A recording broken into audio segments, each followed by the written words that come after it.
Okay, let us now discuss about the unit number.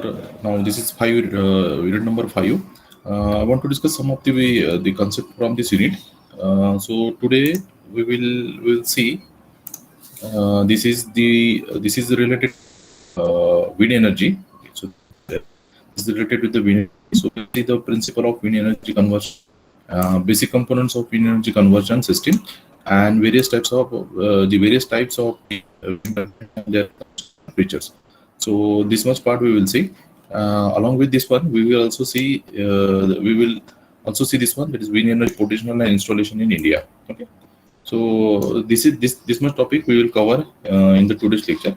Okay, the types and the other thing. This is the theoretical part. The main important part is this one, the wind energy conversion principle. Okay, this is also there. This is also the same thing, the basic components. Okay, now let us start with the first thing. So these are some of the ancient windmills. Okay, so this is from the Egyptian. Okay, so these are there. Okay, so initially these are used in the agricultural purpose and to lift the water. Okay, uh, so these are some of the designs of the windmill. Okay, so this technology is very old, and nowadays we are using this type of the wind turbines. So the changes in mainly in the design of the blade. Okay, so now it is possible to design the type of blade, aerodynamic type of blade. Because of the technological changes. Okay, so to get the maximum efficiency, or to get that means to reduce the losses. So the maximum research is done on the blades. Okay, so design of the blades only. So that is there. Okay, so this is our latest windmill. Now we'll see the principle, the wind energy conversion. Okay, so this is regarding the installed wind energy capacity now in India. Especially, it is taken from this arena.org. Okay, so that is the official site which take care of all the data of the renewable energy. Okay, so if you require any data related to this, you can visit the site. So, and you will get that means across the world the statistic for this renewable energy. Okay, so I have taken only one graph, and that also for the wind energy and from the okay. so so the country India, region Asia is given, and particularly, so I have already told that is it is for the wind energy. Okay, and so this is from 2000 to 2020. So for 20 years, it is the graph is shown, and we can see here there is a gradual increase in the installation of this the wind turbine in India also. And in that means the data which is available on this site. So installed capacity of the wind energy, or the capacity which is the electrical generation capacity which is possible from the wind turbines in India in year 2020. So it is shown 38,559 megawatt. Okay, so this is there. Okay, so the graph is available up to 2020. Okay, so that on the site. We can compare this with the solar energy also. So you have to check here the technology. So in technology we have to change the solar energy plus wind energy. We have to combine that one, and then we'll get the the classification or the differentiation between the solar energy and the wind energy. Okay, so that is possible. Okay, so this is the installed wind capacity, wind energy in our India. Okay, now this is very important. We know that we extract the power from the wind. That is the wind turbines are used for extracting the power from the wind. Now, how these winds are generated? So that is very interesting topic. That's why I want to discuss this part only with you. The other part, this is that one is the theory part only. So here, this is our Earth. Okay, and it is rotating about the axis. The axis is tilted. Okay, now since there is a rotation of the Earth. Okay, there is a rotation of the Earth. Now there is one effect is generated because of this rotation of the Earth and because of the axis. Okay, because the axis is tilted, we know that it is tilted at 22.3 degree. So because of that one, what will happen? There is a generation of the Coriolis effect. Okay, so because of this Coriolis effect, what is this Coriolis effect? This effect is says that there is a deflection of the air due to the spinning of the Earth. Okay, so whatever that air is there around in the atmosphere of the Earth, so this get deflected. Okay, because of what? Because of the rotation of the Earth. Okay, and that's why the air get transferred from the transferred to different directions. Okay, so this is the most important phenomenon, that is the Coriolis effect, that is generated because of the rotation of the Earth.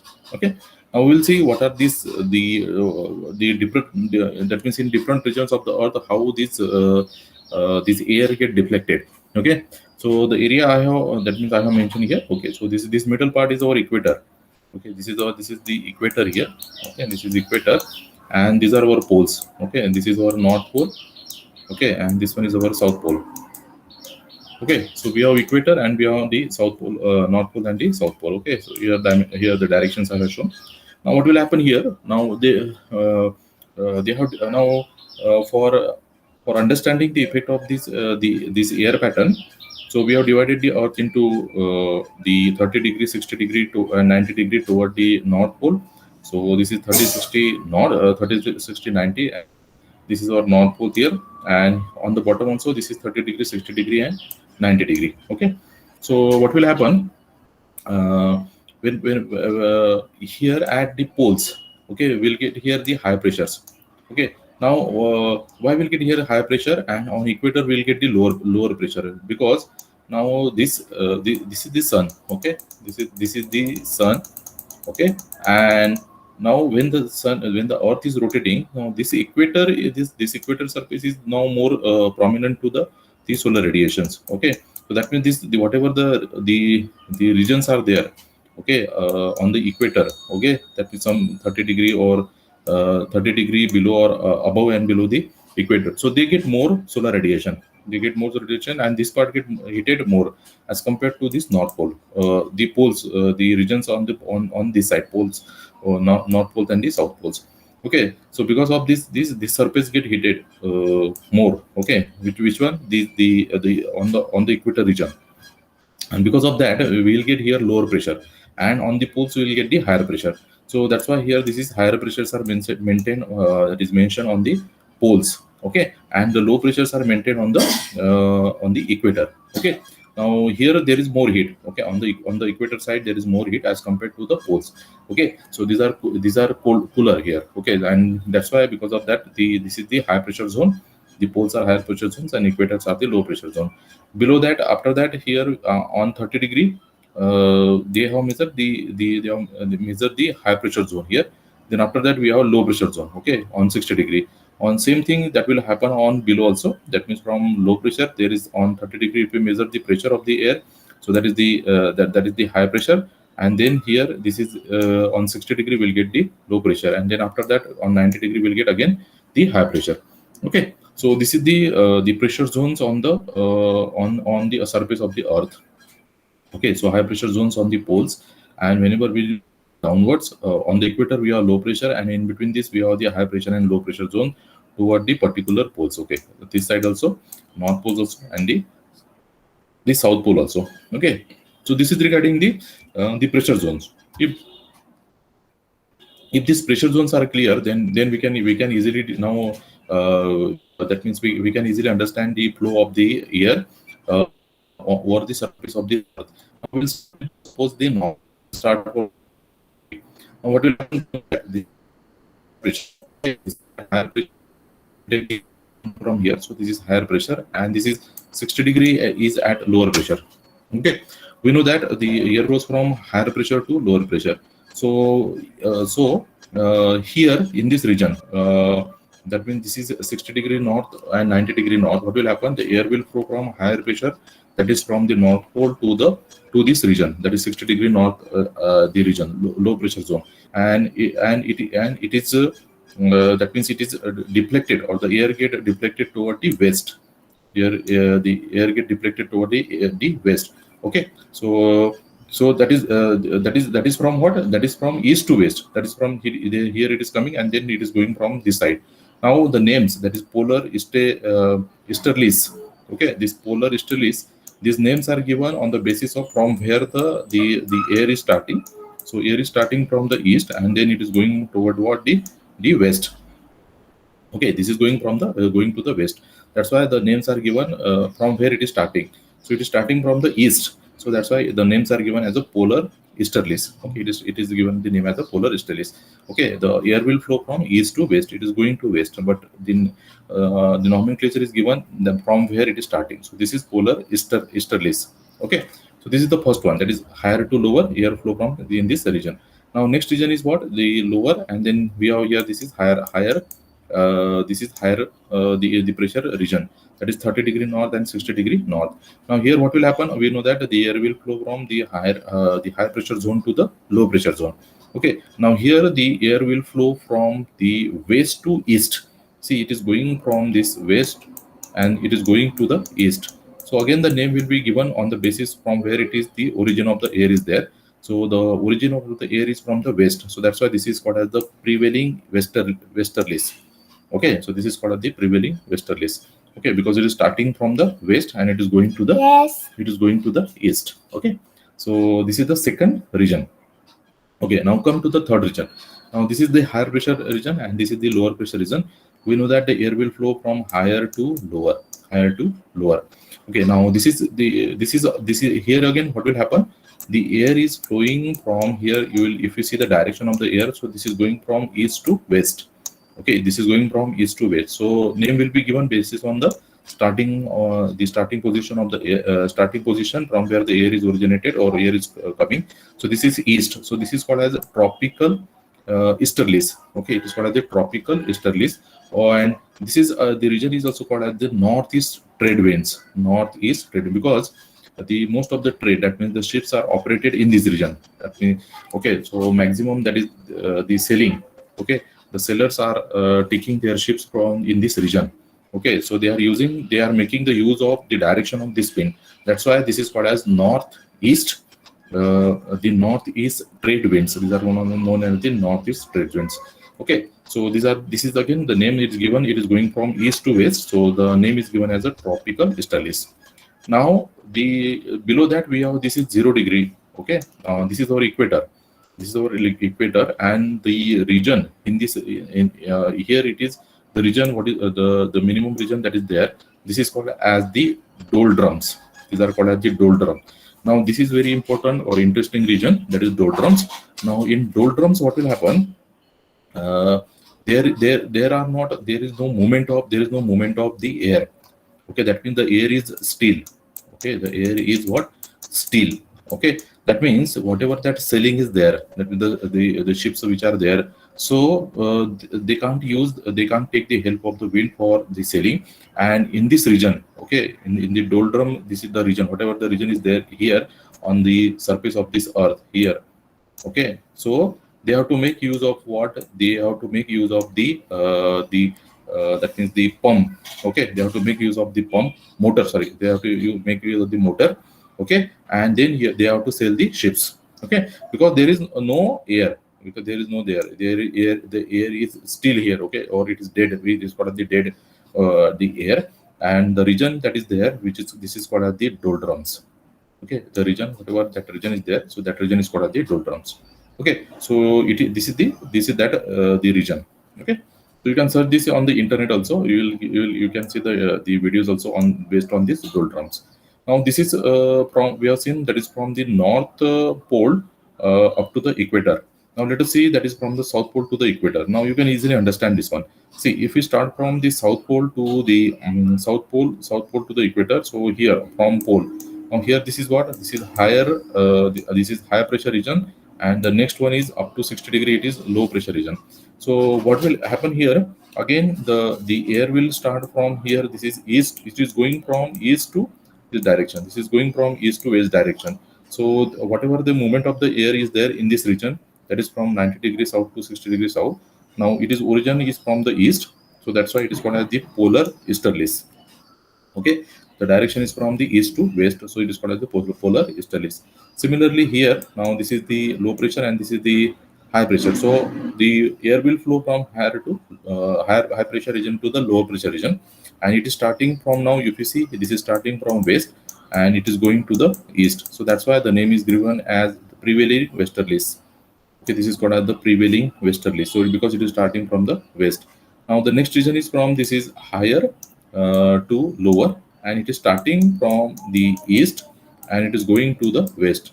Okay, so that's why the name will be based on the east direction. So this is tropical easterlies, or it is also known as the southeast trade wind. So again, same thing. That means the most of that the sailing the sailing of the ship, that they are operated in this region only. This is the trade the trade because they are making the use of these trade winds. Okay, and next thing is what this is there what is we call this as the doldrums. So in the doldrum region, the air is still, and we have to make use of the external to sail. And another from here movement of the air, so we call that the air is a still or it is a dead. Okay, so this is very important topic, and it is a very interesting topic, how the air is flowing over the surface of the earth. So that we can explain based on these two diagrams, based on the whatever the pressure, and by making use of this pressure, so we can easily identify in which direction the air is flowing. Okay, so this is regarding the global wind pattern. This is the global wind pattern. Now so this is the theory regarding this global wind pattern. You can go through this one. I have already uploaded this on the Google Classroom. Now the next one, the another very interesting topic, you may know this one, that is the local wind pattern. Okay, we have seen global wind pattern, and now this is the local wind pattern. Now in local wind pattern, so the first is what the land surface and the water. Okay, so we have this is here we have the water and we have the land here. Now what will happen here? Now let us see. Now during the daytime, this land becomes warm. This is the land becomes warm as compared to the water. Okay, so now when this is the warm, so this is this becomes what the low pressure area. Okay, the surface which is warm, so it creates the low pressure area, while the water creates this is the high pressure area. And we know that the air will flow from high pressure to the low pressure. So during daytime, what will happen? The air will flow from the high pressure region to the low pressure region. That means during daytime, the air will flow from this water to the land surface. Now during night, what will happen? The land get cooled. Okay, this land get cooled, so this becomes at a higher pressure, and this water the warm air will be also will be accumulated over the surface, so this becomes low pressure area. So again here, what will happen during the night time? The air will flow from higher to lower surface. So during night time, the air will flow from this land to the water. So this is called as what the local wind pattern.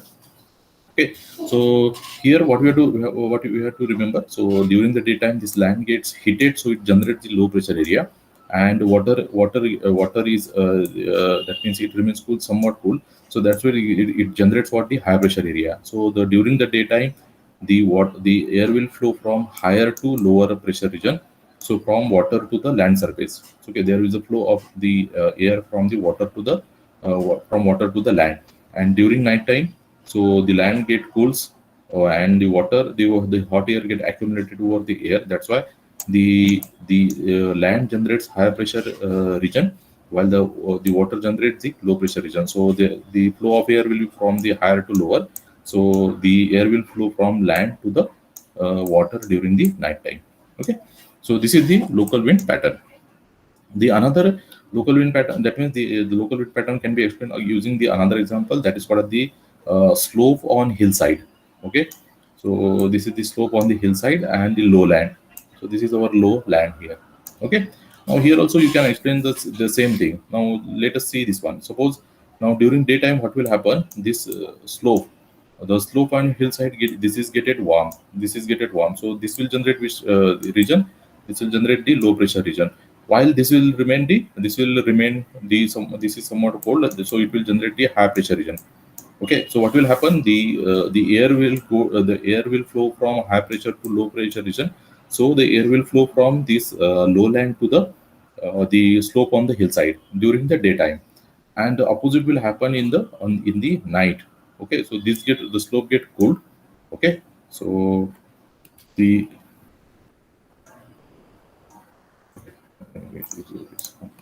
so during the night time, what will happen? So the this the slope. So this get cooled. So whenever it is cooled, so it generate a high pressure region, and the what the lowland. So the warm air get accumulated over here. So this generate the low pressure area. So during the night time, so the air will flow from this high pressure region to the low pressure region. Okay. So we have to make use of this. That means the patterns, wind patterns. So that means we have to make use of this global wind pattern and the local wind pattern for the generation in the design when we are designing the wind turbine. Okay, so we have to make use of these things. So for that purpose, this is very important. Local wind patterns and the global wind patterns. We must understand this concept for the designing of the wind turbine. Okay. Now the next thing is these are the simple things, that is the basic components of the wind energy conversion system. So this is our wind turbine. This is called as the blade. This is called as the hub. The blades are mounted on the hub. We have initially we have the low speed shaft, and whatever the rotations are there because of the rotation of this blade. So these rotations are very that means we get very less rotations to increase the rotation. So to increase the rotation that is required for the generator, we have to increase the rotation which is generated, which is there on the low speed shaft. So for that purpose, we are going for the gearbox. So gearbox will increase the RPM of the low speed shaft into desired RPM that is required for the generation required for the generator to operate. Okay, for the operation of the generator will generate the electricity. Everything will be controlled by this controller. Okay, then there is anemometer for measuring the velocity. We have the vane to detect the direction of the wind. We have nacelle, everything which is there inside this box. Okay, so that is part of the nacelle, and we have also the fan here. Okay, so just to that means to remove the hot air from this. We have the brakes. Okay, in case of the emergency, we can use the brake to stop the that means the wind turbine and to avoid any damage. And then everything this one is mounted on the tower. Okay, these are mounted on the tower. Okay, for the lubrication purpose, so, all the parts are fitting. Some hydraulic used for giving the giving lubrication to part. Okay. Now, if you see all these mentioned, so the blades, then brakes, then controller. So here, if the turbines, if it exceeds, the controller they send the signals and then brakes are applied. We have gearbox. We have seen this one generator. Okay. Then we have nacelle. So whatever in nacelle contains the gearbox, low and high speed shaft, generator, and controller, and the brakes. So this is the combination. So these combinations are there. So this is called as the nacelle. Okay, pitch means the blades are turned or the pitch just for to control the rotor speed. Okay, so that is what we call this, that is a pitch. The rotor we have seen, that is the blades and the hub. It is together. It is called the rotor. Tower, it is made up of generally steel to provide the firm foundation. Then wind direction. So wind direction, it is measured with the help of that the wind vane. Okay, and once the direction is notified, or the yaw drive, it is used to turn the total turbine in the direction of the wind. So that is done by means of the yaw drive, and this is operated by means of this yaw motor. Okay, so this is mounted here. So we have seen that one. So this is mounted here, this one. Okay, so vane and the yaw drive and the yaw motor that is mounted there. Okay, so these are all the different basic components of the wind energy conversion systems. Okay, so that is available. I also that means given this is uploaded on the our Google Classroom. Okay, so theory regarding this one. Okay, the last part of this that means the today's lecture is the types of the wind energy conversion system. So basically, we have two types of the wind energy conversion system based on the axis. Okay, So if the axis is horizontal, if the axis of the turbine is horizontal, this is called as the horizontal axis turbine, and if the axis of the turbine is vertical, so then it is called as the vertical axis turbine. Okay, so this is the simple thing. The in the classification of the wind turbines based on the axis. Okay, so there are two types of the wind energy conversion system. One is the horizontal axis, and another one is the vertical axis. Okay. In vertical axis, we're going to see that there are Savonius and Darius types of the wind turbines. So that is that these are the vertical axis turbines. So this is the MCQ question. That means that they will ask the Darius wind turbine is of vertical, it's vertical or horizontal, and similarly for this Savonius. Okay, so these two are vertical axis turbine. Okay, so this is the diagram that is given, and for our horizontal axis turbine. So this is just the theoretical part. You can the everything whatever that it is there in horizontal axis turbine. We have already we have seen all the parts here. Only thing is what this is the axis is horizontal. That's why this is the that means this is called the horizontal axis turbine. All the parts will remain same. All the parts will remain same here. Some of the that means the important thing to remember about this one. So they are given here, and the advantages and disadvantages. Okay, so these are mentioned here. Okay. Similarly, now the next thing is the vertical axis turbine. So if you see here, the axis of the thing is vertical. Now here, in case of this, we have these the rotor blades. Now here, the design of these rotor blades are different. The other parts are same as compared to the horizontal axis turbine. Here, the rotor blades are the blades are the design of the blades are different. Okay, and these based on this the design of these blades, they are classified into two types. One is called the Darius wind turbine. So this is Darius wind turbine. So it says that it is similar to the egg beater. This is similar to the egg beater. Now egg beater. Now you might have been seen. We take the pot. We take the pot here. Then we break the that means egg. Okay. When we prepare that the omelette, so when we break the egg here, and then we use one instrument here. It is having something like this.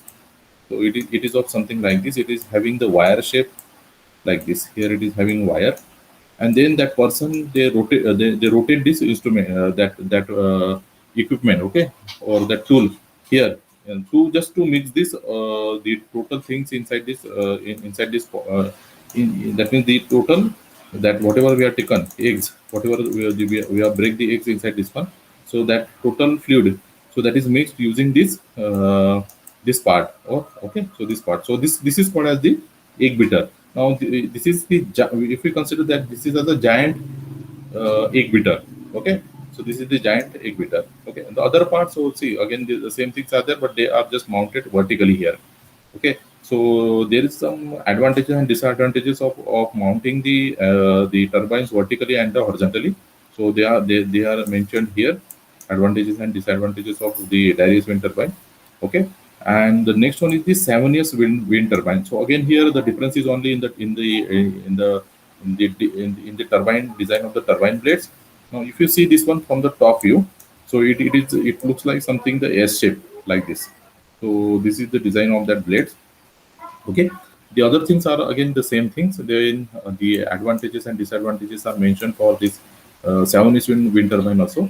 So that is again just the theoretical part that you have to remember. The other things is related with the construction details. So maximum it is related with the turbine blades only. Okay, so that is there. And the remaining thing, that means the drag, lift, and other things, that we'll see in the aerodynamics analysis. So that we'll see afterwards in the that means the next lecture. So these two things, the two wind turbine, they are specifically classified on the basis of the design of the turbine blades. Okay, so there is wind turbine and the 7 is wind turbine. Okay, so these are advantages and disadvantages. Okay, so this is all regarding the the types of the wind turbine. The horizontal axis wind turbine, it is called as the HAWT, and it is called as the VAWT. Okay, so this is all regarding today's lecture. So if you have any doubt regarding this one, so you can ask or yeah. Thank you.